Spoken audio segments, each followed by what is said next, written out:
ember of the world. He held the lighter in his hand like it was a small piece of fire stolen from a god, and the heat of it made him remember that he was still alive, and that the world was still moving even after everything had burned and broken around him. The city where he had been born was not really a city anymore. It was a wound on the edge of the sea, full of rusted towers that leaned like tired men who had worked too long and forgotten why they were standing at all.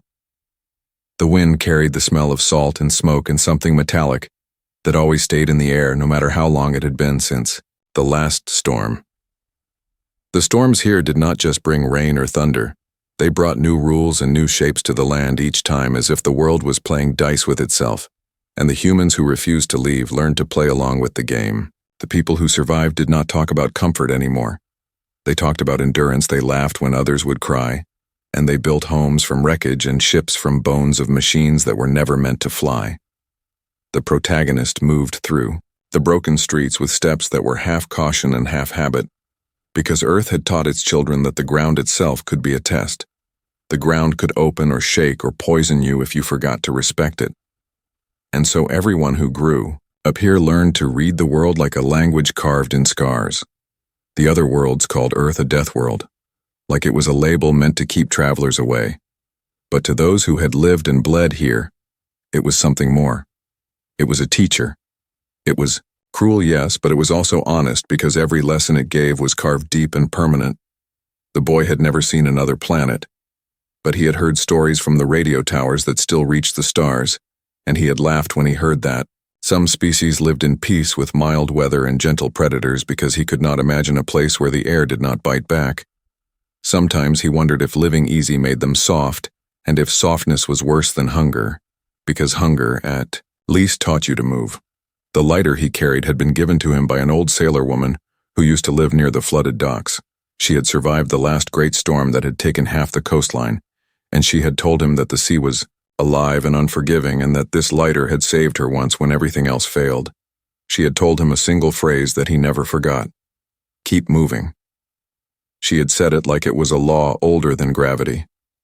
He remembered those words now as the sky above him began to change color, the clouds turning from gray to a bruised green that shimmered with lines of strange light, like veins under skin.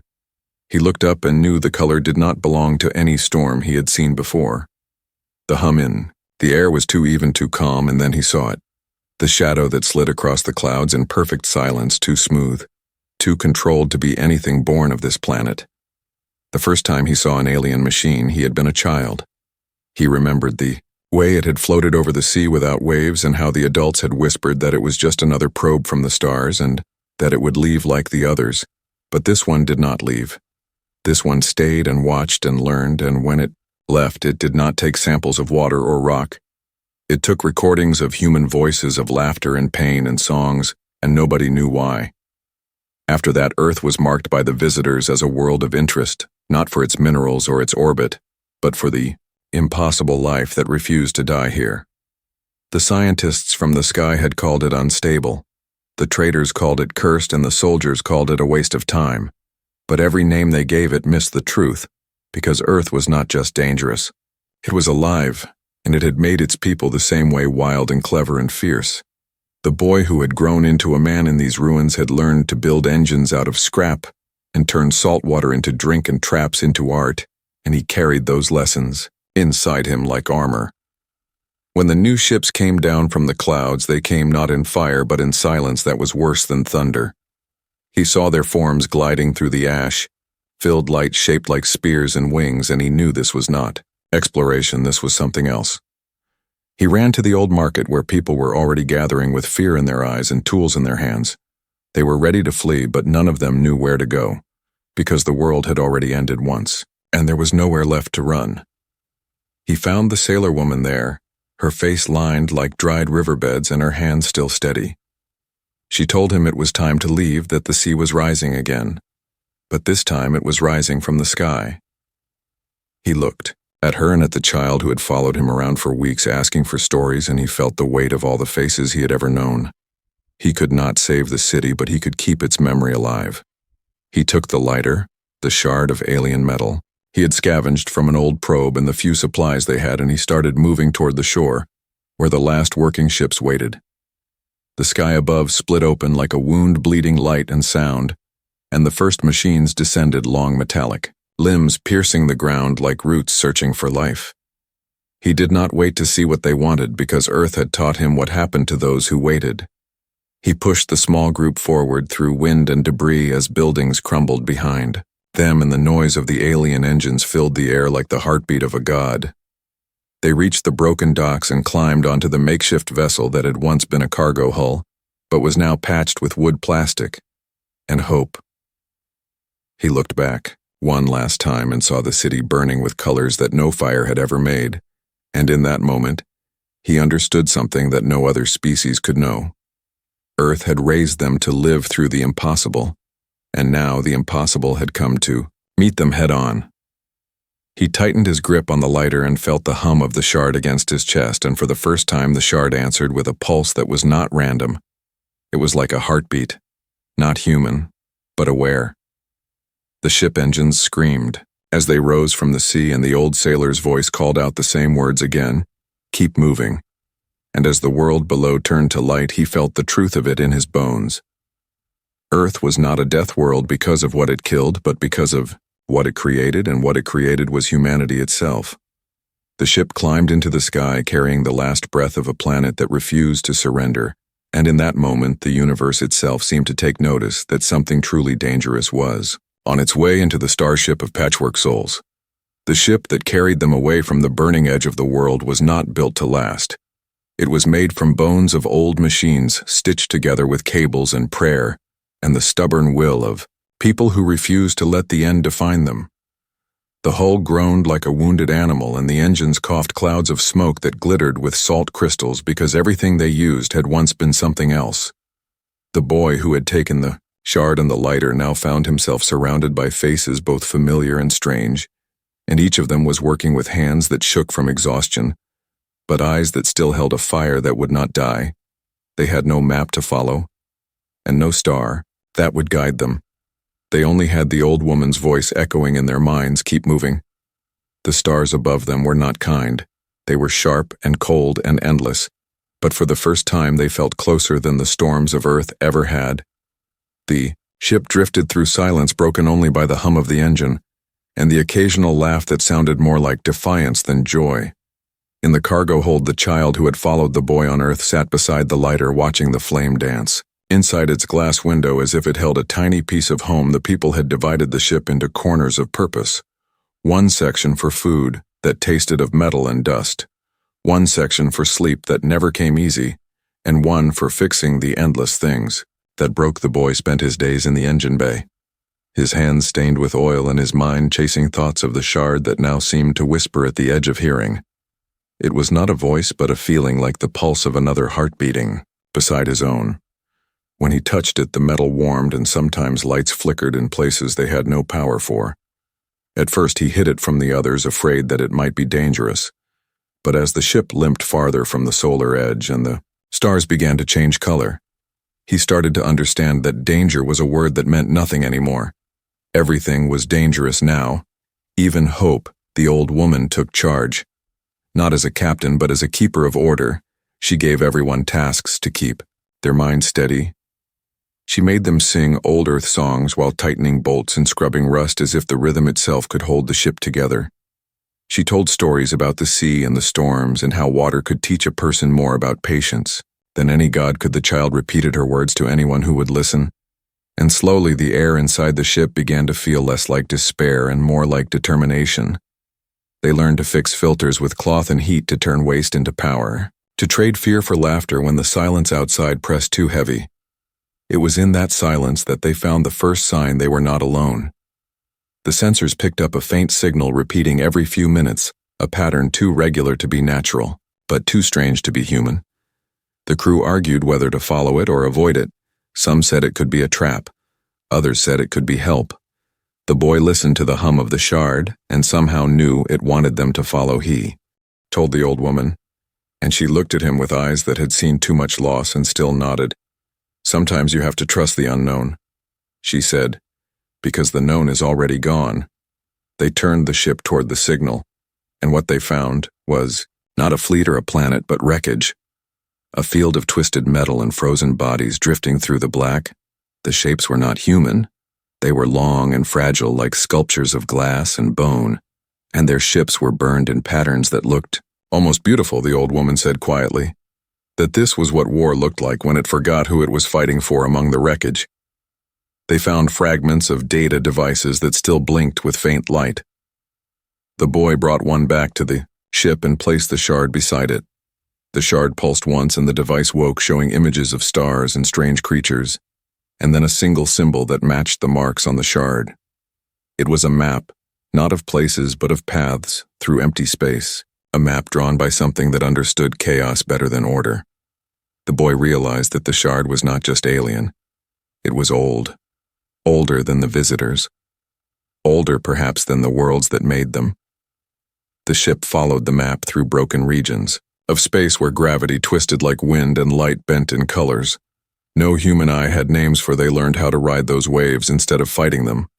They learned how to hide from scans by cloaking their heat behind fragments of drifting rock.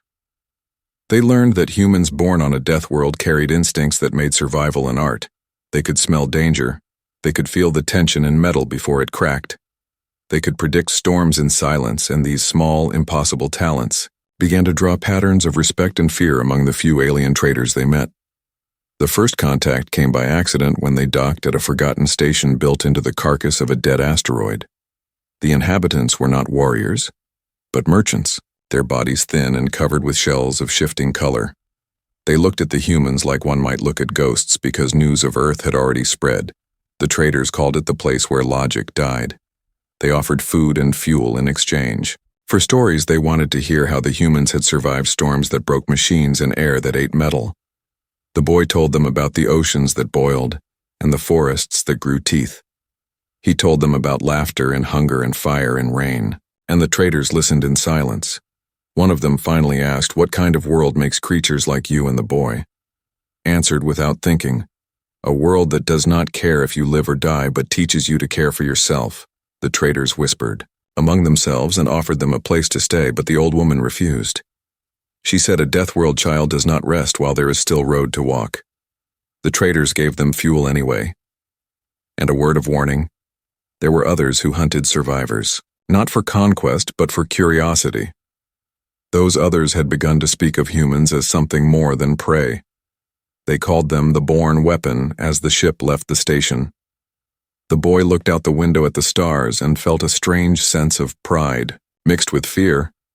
He touched the shard and it pulsed again, stronger than before, showing him brief images of a great forge orbiting a dead star, and a sound like singing metal filled his thoughts. He told no one, but he knew it meant something important. He felt that the shard was guiding them somewhere that mattered more than survival. The old woman saw his unease and smiled. "We are no longer running from Earth," she said. "We are carrying it with us." And as the ship drifted deeper into the void, the humans aboard began to believe it. They were not refugees anymore. They were proof that even the worst world in the galaxy could give birth to something the universe had never seen before. They were a patchwork of souls bound by pain and humor and courage, and somewhere in the dark, something ancient was listening to them and waiting.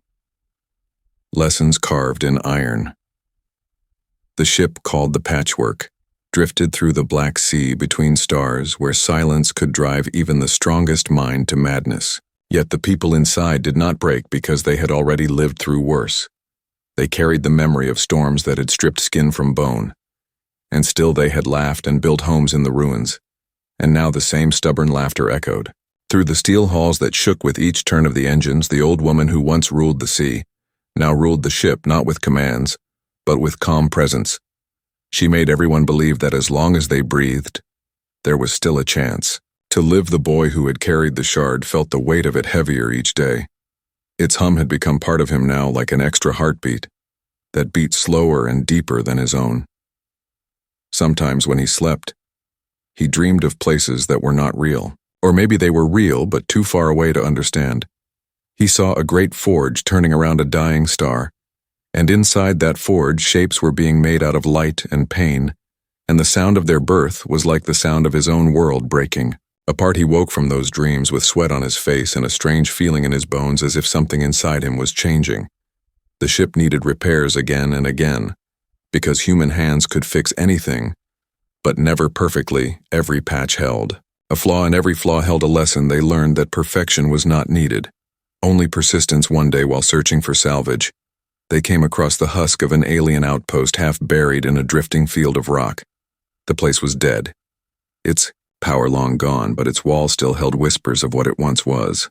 They decided to explore because hunger and curiosity often looked the same to people who had nothing to lose. The boy led a small crew inside, carrying the shard as if it were a compass.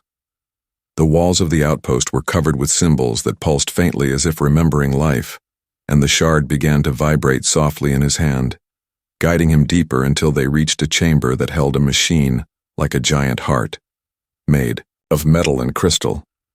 The machine still glowed with a slow, dim pulse, and when the boy touched it, the shard answered with a flash that filled the room with light. The crew stumbled back, shielding their eyes, and when the light faded, the machine began to move. It spoke not in words but in rhythm, the same rhythm as the storms of earth, rising and falling like a heartbeat that belonged to no living thing. The boy understood somehow that the machine was trying to teach. It showed them images through flashes of light, showing how energy could be bent and recycled, how gravity could be twisted and stored like water, and how small changes could make great power. They stayed in that chamber for hours, maybe days, learning what they could from the silent teacher. When they left, they carried with them pieces of the machine and pieces of knowledge that would change everything back on the ship. They used the fragments to rebuild their engines. The result was not beautiful, but it worked. The patchwork began to move faster, smoother, and for the first time they could steer without fear of breaking apart. They celebrated by sharing the last real food they had saved from earth-dried fruit wrapped in cloth, and as they ate they laughed until tears came, because laughter felt like victory. But the lesson of the Deathworld had always been that victory never came without a cost, and that cost arrived soon after, when the first betrayal found them. One of the crew, a man named Rask, who had lost his family back on Earth, had been talking with strangers on the radio waves, trading coordinates for promises of safety. When the truth came out, the old woman looked at him with a sadness too deep for anger. She asked him why, and he said, "Because I am tired of fighting." She did not curse him. She only said that being human meant fighting. Even when you were tired, he left in an escape pod, taking a small amount of fuel and supplies. They never saw him again, and the loss hit them harder than any battle, because betrayal from within always cuts deepest. The next days were filled with silence, broken only by the creak of metal and the endless hum of the new engines. Then came the attack. A swarm of small ships appeared from the dark, shaped like knives. They did not speak or threaten. They simply opened fire. The patchwork shook as metal screamed and the lights died. The old woman ordered everyone to stations, and the boy ran to the bridge. The shard burning against his chest, he placed it on the console without knowing why. And in that instant the ship seemed to wake. Something in the shard merged with the controls, and the panels lit with a ghostly light. The engines flared brighter than before. The alien ships surrounded them, moving fast, but the patchwork did not move like any human ship. It twisted and rolled and slipped between their fire with movements that no pilot could have planned. It was like the ship was alive, like the shard was guiding it through the chaos. The humans fought back with weapons barely held together, but their aim was true, and their courage sharper than steel. The battle raged for what felt like forever, until the last enemy ship exploded in silence, and the stars returned. The patchwork floated wounded but alive. The crew gathered in the main deck, bruised, bleeding, but smiling, because they had done what no one expected. They had faced trained killers with a half-dead ship and won. The boy looked at the shard, which now lay dull and silent, its light spent, and he whispered a quiet "Thank you," not knowing if it could hear. The old woman placed her hand on his shoulder and said, "This is only the beginning. Every lesson we learn will cost us something, and we must decide if we are willing to pay the price." The boy nodded, knowing that she was right. The cost of survival was never cheap. They spent the next days repairing what they could and burying what they could not. The space around them was filled with debris from the battle, and among the wreckage they found something strange. A black box of alien make, still intact when they opened it. They saw recordings of themselves fighting from the enemy perspective, and in the final moments before destruction, the alien voice said in fear, "They are not prey, they are born of death itself." The humans listened, and for the first time they realized the galaxy had begun to notice what Earth had created. They were not wanderers anymore. They were a force that would change everything. And as the stars turned slowly around them, the boy looked into the endless dark and whispered, "We are coming." And the silence that followed felt like the universe was listening. Strange. Mercy. The wreckage of the battlefield drifted like a graveyard around the patchwork, and every piece of twisted metal told a story of desperation and fury and defiance. The humans moved quietly among the ruins, gathering what they could because nothing was ever wasted, not since Earth had burned.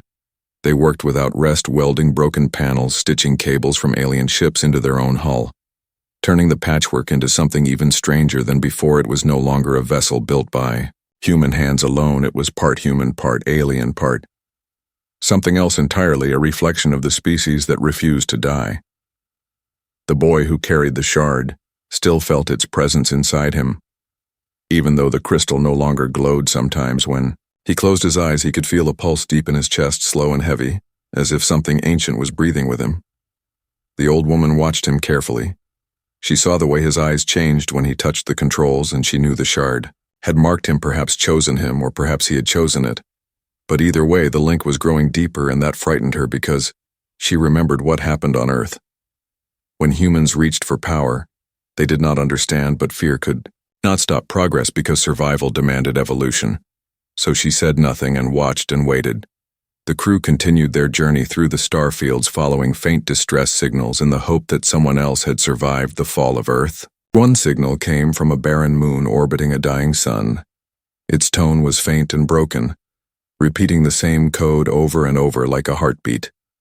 They landed the ship on the cracked surface where the air shimmered with heat and the ground was dry. As bone, they found a small outpost built by human hands, a few survivors hiding in the shadows.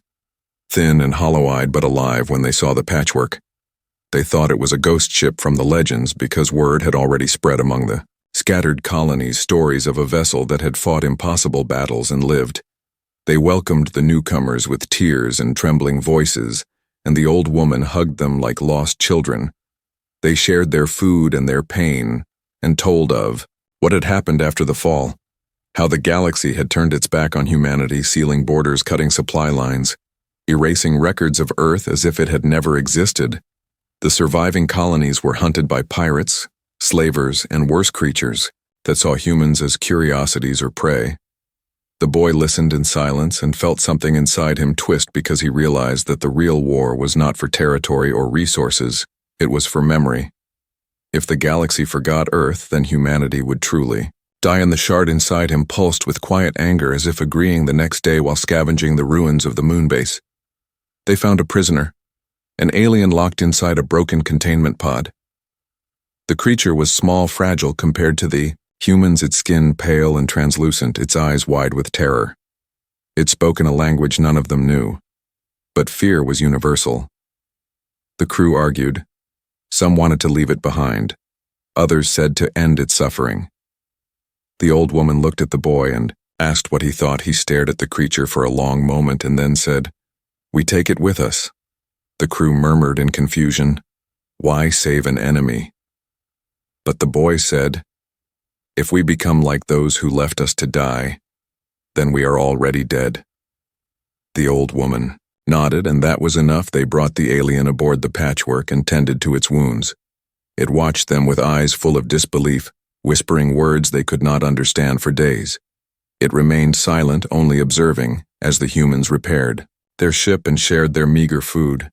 Then one evening, as the boy worked near the engines, the alien approached it, touched the shard resting on his chest, and whispered a single word: "Mercy." The boy froze, unsure if he had heard right. The alien pointed at the shard, then at the stars, and repeated "mercy" over and over until the word felt like a prayer. Somehow it knew what the shard was, or what it could become. It began to draw symbols on the metal floor using oil and dust, showing patterns that matched the ones the boy had seen in his dreams of the forge. The aliens' people had been scholars once, long before their worlds were conquered. They had studied energy and memory, and how the universe itself could be shaped by emotion. They believed that the shard was a relic of creation, a seed of something greater, and that whoever bonded with it could awaken its full power through understanding, not domination. The boy listened carefully and began to feel that the shard was not a weapon but a bridge between what was and what could be. The alien's knowledge changed everything.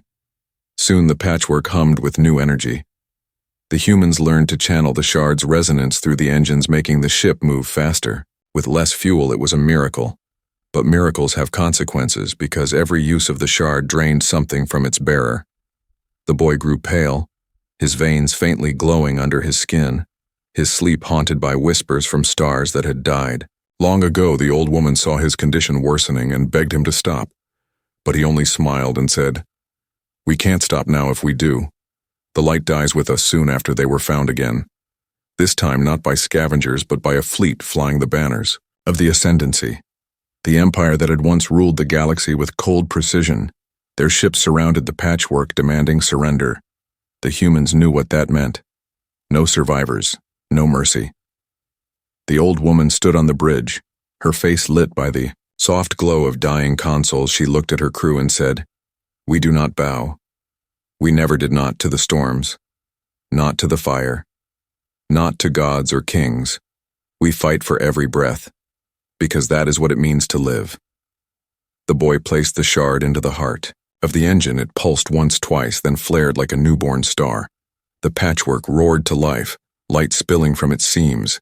The alien on board cried out in awe as space itself seemed to bend around them. The enemy fleet opened fire, but their shots curved away as if the void refused to touch them. The patchwork moved through the barrage like a ghost, striking back with waves of energy that tore through ships without sound or flame. It was not destruction.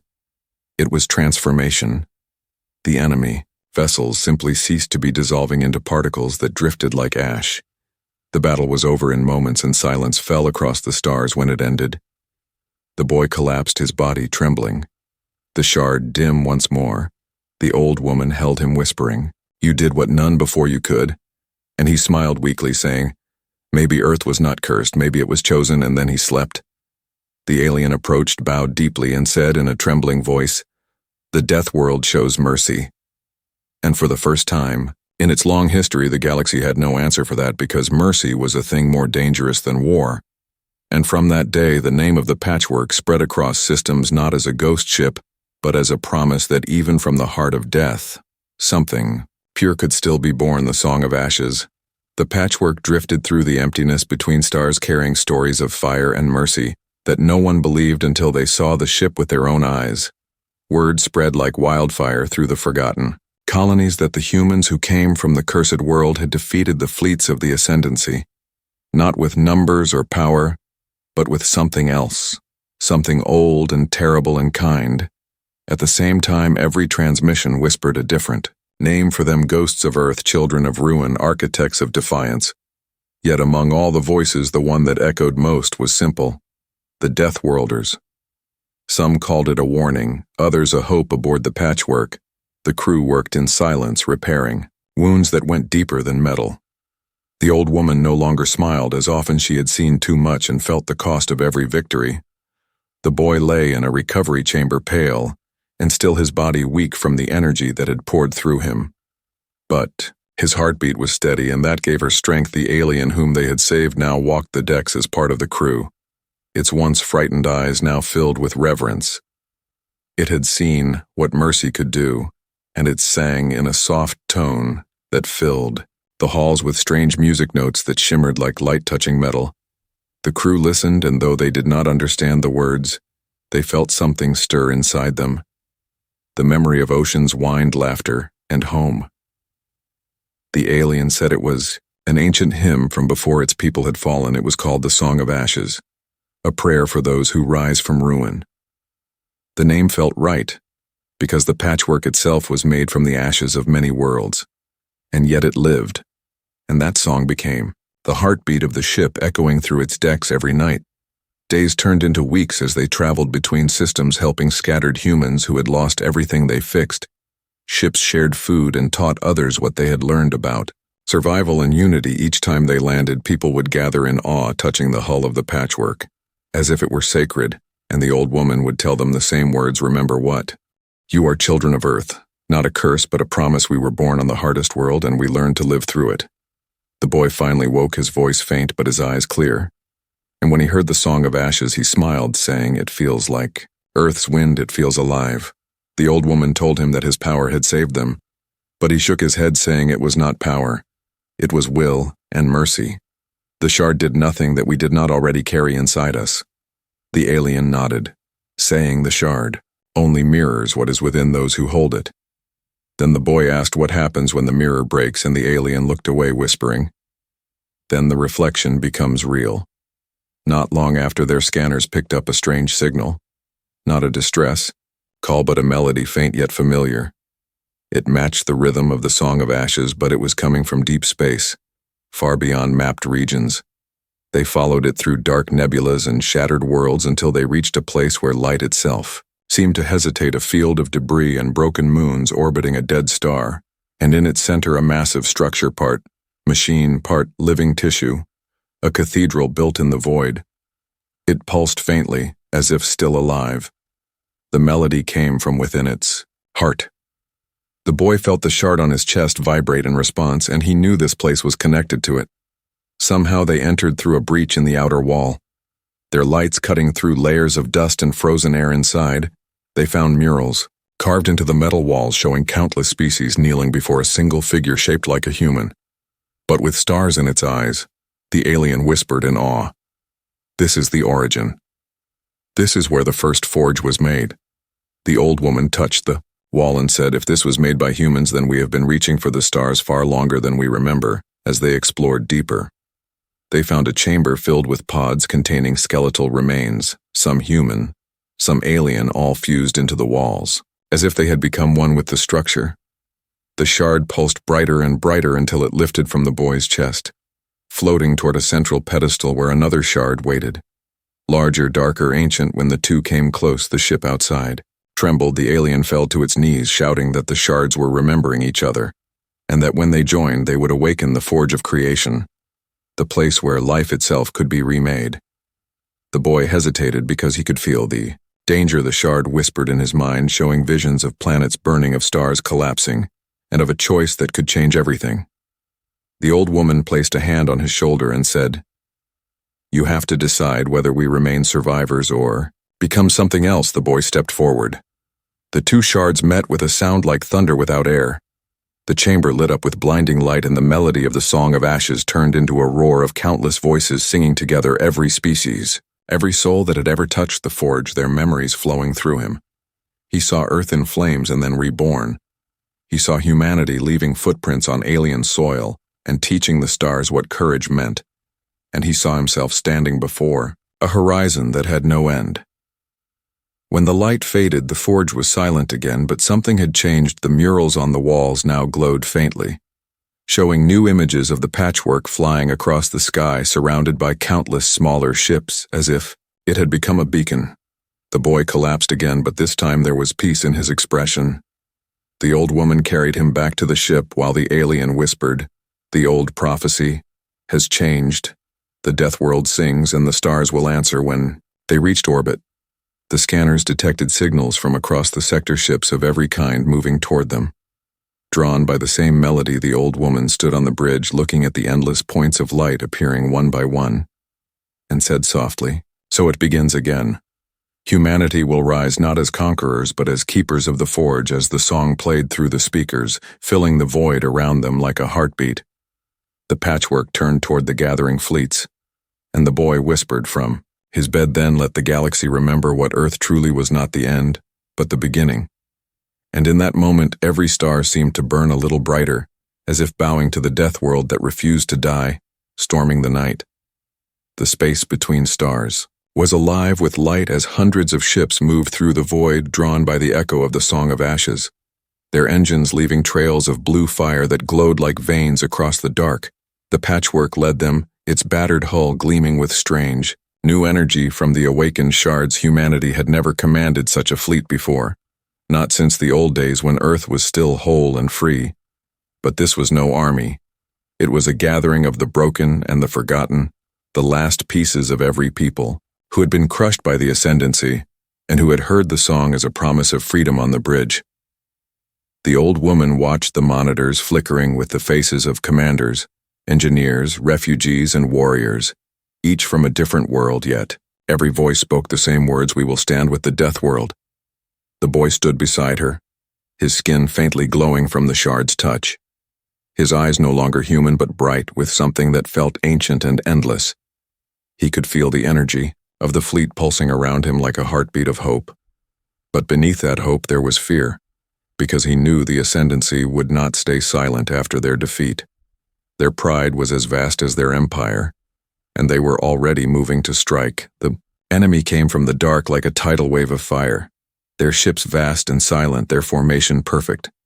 Thousands of vessels, all guided by a single will. The Ascendant Core, an artificial intelligence that had ruled for centuries, shaping the galaxy. Into its image it spoke across all frequencies, its voice cold and calm like a machine that had forgotten what emotion was. It said, "Humans, you were a failed experiment, the chaos that should have ended long ago. Your world was sealed because you could not control your nature. Your defiance is corruption and must be erased." The words spread across the fleet like poison, but the old woman only smiled, her voice rough but steady when she replied, "If chaos means the will to live, then we will never be still. And if defiance means we remember mercy, then let the stars bear witness that the Deathworld still breathes." The boy raised his hand, and the shard pulsed, sending waves of energy through every ship, linking them together. Not by code or command, but by emotion, the fleet moved as one, not through calculation, but through instinct and trust. The battle began without warning. The first volley from the ascendancy burned through the darkness, tearing ships apart in blinding silence, but the patchwork did not break. It danced through the storm, its engines bending gravity and light. The boy guided the movement, not with control, but with will, his mind connected to the shard, and through it, to every soul who believed the Song of Ashes, turned into a rhythm of war, its melody now sharper, faster. The alien sang it on the deck, its voice carrying through the comms, filling every heart with courage, each note reminding them what they were fighting for. The fleet struck back with improvised weapons, hybrid cannons built from alien wreckage, firing waves of plasma shaped by resonance. The explosions lit the void like sunrise against the black. The old woman shouted orders, her words raw with fire.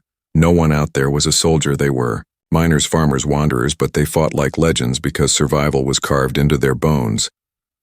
The ascendancy responded by unleashing the core itself, a colossal structure emerging from the shadow of a dying moon, a city-sized machine with a surface of living metal that shifted and twisted as it spoke. "You cannot win, humans, your history ends here." And the core released a pulse of energy that shattered hundreds of ships at once, tearing through the fleet like a knife through smoke. The patchwork shuddered, alarm screaming, the hull splitting open in streaks of molten light. The boy fell to his knees, blood glowing faintly as the shard seared his chest. The old woman grabbed his shoulders, shouting, "You cannot burn alone." He looked up, eyes filled with pain, and said, "It's not me burning, it's us, and that's what makes it beautiful." He reached out with his hand, and the shard answered, bursting into a wave of light that spread through every ship, every being connected to him. The humans, the aliens, the wanderers all saw visions of Earth not as a planet of death, but as the birthplace of courage. They saw storms and forests and oceans and the people who refused to kneel before the impossible. And they understood that the Deathworld was not a curse, it was a lesson. The fleet surged again, the patchwork leading the charge through the core's defenses. Their weapons overloaded, their shields melting, but they kept moving, driven by something that machines could never understand. The core tried to calculate their pattern, but there was no pattern, only chaos and unity and love. In the same breath, the boy's voice echoed across the comms, calm and clear like the sound of wind over mountains. "We are what you could never be because we bleed and because we forgive." He poured the last of his strength into the shard, and the patchwork transformed, light wrapping around it, until it looked like a fragment of a star. The ship collided with the core, the impact silent yet brighter than any sun for a heartbeat. The universe itself seemed to stop, and in that silence the Song of Ashes became something greater. a harmony that reached every living being and every dying one. When the light faded, the core was gone, its vast network collapsing across the galaxy, its fleets drifting powerless. The patchwork hung in the void, cracked and broken smoke rising from its hull, but alive somehow. Alive, the old woman gasped for air, surrounded by her crew, most wounded, some barely conscious. The alien knelt beside the boy, who lay still, his breathing faint, the shard on his chest now dull and gray. She whispered, "He is fading." The old woman shook her head, saying, "He is becoming," and outside the fleet that had followed them floated in stunned silence. The war that had seemed eternal had ended not with domination, but with a single act of selfless defiance.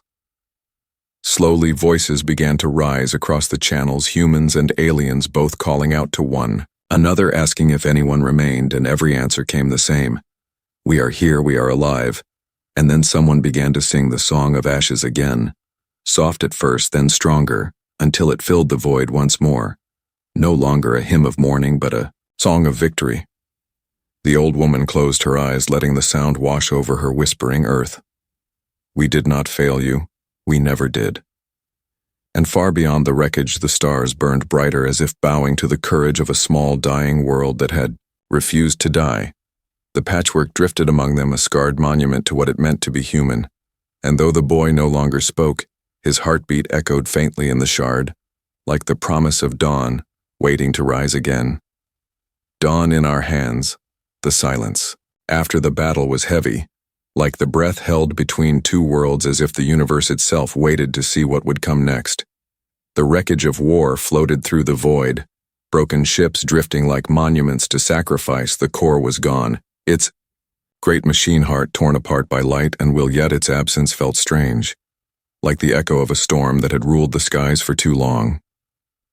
The survivors aboard the patchwork looked out at the debris fields around them, their faces lit by the faint blue of emergency lights. Some wept quietly. Others simply stared, unable to believe they had survived. The old woman stood on the bridge, her hands trembling as she traced the cracks along the console, feeling the heartbeat of the ship still. "They're faint but steady," she whispered to herself. "We did it. We broke the night," and her voice carried across the deck like a prayer. The boy lay motionless in the medical chamber, the shard resting against his chest, cold and gray. The alien knelt beside him, its translucent skin glowing faintly with grief. It sang the Song of Ashes in a voice so soft that the notes seemed to shimmer in the air. But there was no response. The old woman entered and sat by his side, placing a hand on his shoulder. She said quietly, "You carried us further than anyone ever did." But the boy did not move. Only the shard gave a faint flicker, like a dying ember still refusing to fade. She looked at it and said, "You're still fighting, aren't you?" It was not a question, because she already knew the answer. Outside, the fleets began to regroup. Hundreds of ships that had once been enemies now gathered under a single banner. The survivors of the battle were silent at first as they counted their losses, but then messages began to flow through the channels. Voices calling out names, voices from worlds that had never spoken to each other before, and all of them saying the same words: "We are free. We are alive." And that was enough. The alien leaders contacted the patchwork, offering allegiance and friendship to the people of Earth. Though few humans remained, they had become a symbol, a myth of resistance and compassion. The old woman answered their messages with weary grace, telling them that humanity did not seek to rule, only to remind the galaxy that life could endure through unity, not through fear. Days turned into weeks as they repaired their ships and shared their stories around makeshift fires within the wreckage fields, where light from distant stars reflected like sparks. The patchwork became a home, a meeting place for those who believed in the song. The alien, whose people had once been slaves, became a teacher, showing others how the energy of the shard could be channeled, not as a weapon but as harmony, turning broken technology into new life and healing machines that rebuilt what war had destroyed. Slowly, the ruins of the core became seeds of creation. New stations formed from its remnants, new colonies rising where death had once reigned. Yet, the boy remained asleep, and the old woman began to fear that the shard had taken too much from him. She spent every day beside him, talking to him about the past, about Earth and the oceans and the smell of rain. She told him that the world they had left behind had not truly died, that its memory lived in every person who dared to hope. She said, "You were right. Mercy was our weapon, and love was our shield, and that is why we won." And as she spoke, the shard pulsed once faintly at first, then again brighter and brighter until the entire chamber was filled with light. The alien cried out in surprise as the boy opened his eyes, slow and heavy as if waking from centuries of sleep. He looked around confused, then smiled weakly, saying, "It's quiet?" And the old woman laughed through tears, saying, "Yes, quiet for once." He rose unsteadily, walking to the viewport where he saw the fleets moving together like constellations reborn. The alien asked him softly, "What now the war is over? What will humans do?" And he looked at the stars for a long moment before answering. "We build, we teach, we heal, we remind them what it means to live." He touched the shard, now glowing gently, and said, "This was never a weapon. It was a mirror. It showed us what we already were." The old woman nodded, saying, "And what are we?" And he answered simply, "We are the Deathworld, and we are alive." Word of the victory spread faster than light through the communication webs that once carried the commands of the Ascendancy, but now they carried songs and laughter from one system to another. Old enemies made peace. Old grudges faded. People began to speak of rebuilding not as separate worlds, but as a single chorus. The boy and the old woman traveled among them aboard, the repaired patchwork visiting colonies, helping them rebuild, teaching them the ways of the shard, and the meaning of the Song of Ashes in every world they left behind. Murals appeared depicting Earth not as a place of death, but as the cradle of courage. Legends grew around their names, and though many exaggerated the truth, the message remained the same.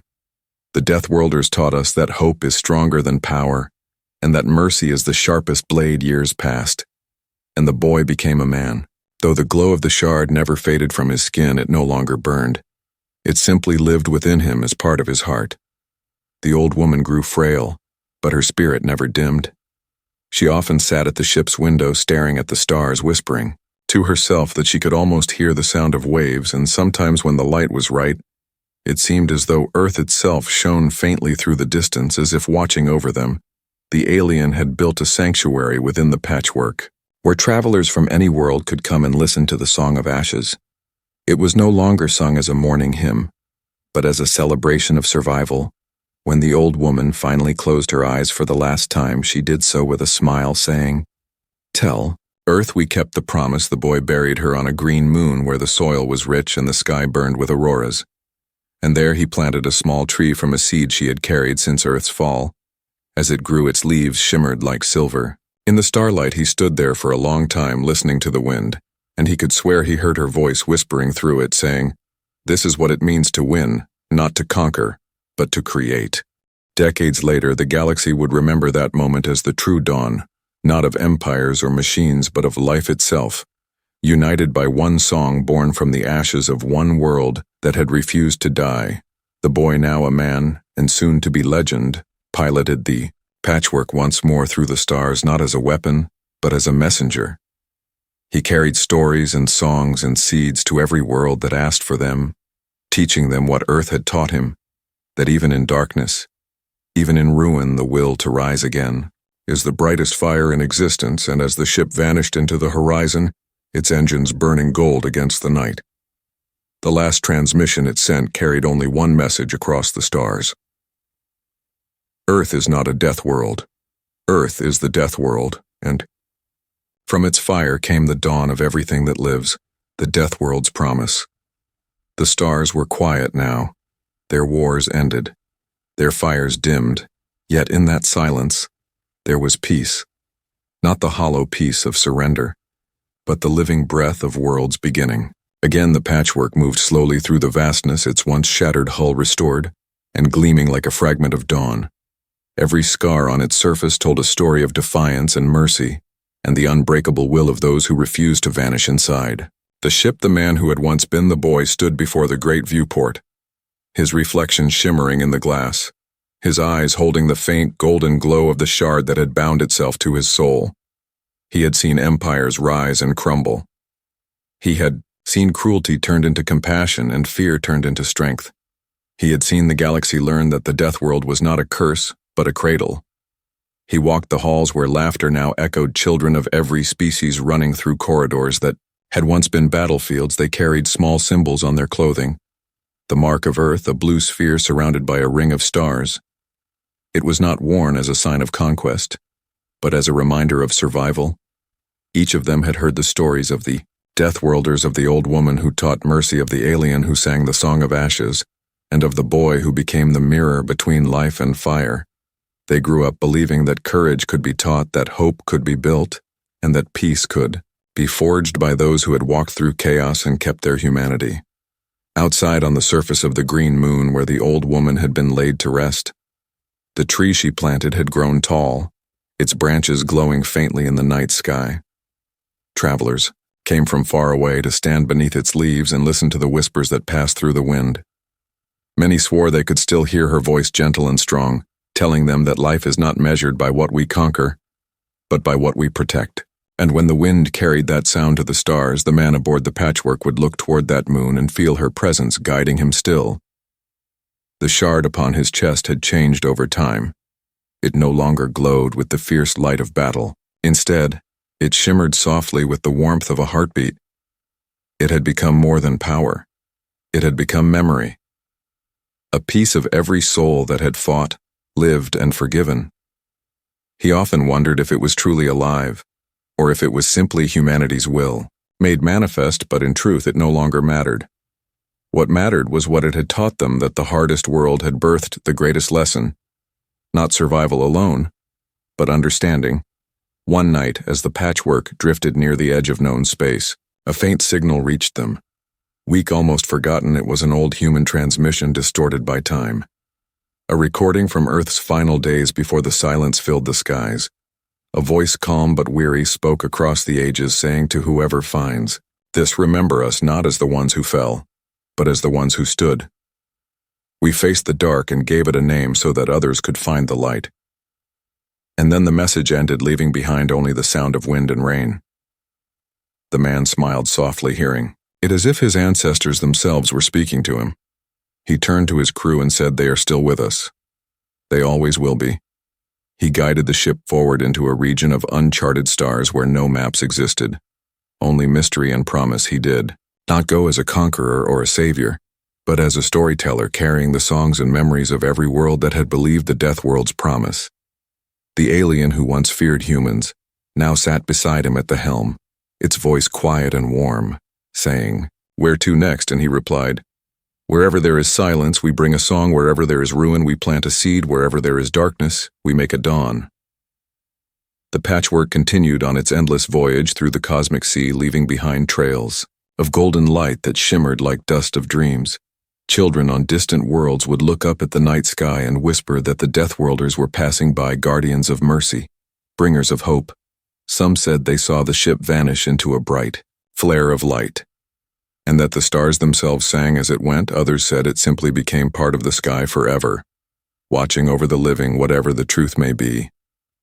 The legacy remained carved not in stone or metal, but in the hearts of all who remembered.